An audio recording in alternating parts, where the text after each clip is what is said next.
Ito na po yung ating look. Ilagay sa oven. Yan na po siya, guys. Hindi pa po yan nalagay sa pinapakuluan ko pa dito sa labas bago po yan sa tingnan nyo, guys. Pupuluan muna natin, tapos ilagay na natin sa oven.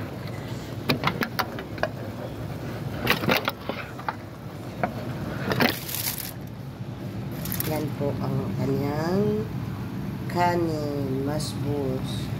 Pagkatapos niyan, ipatong natin sa taas ang manok.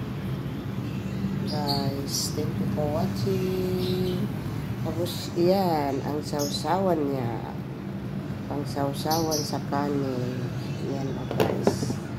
Thank you guys. Thank you for watching. Salamat sa panonood.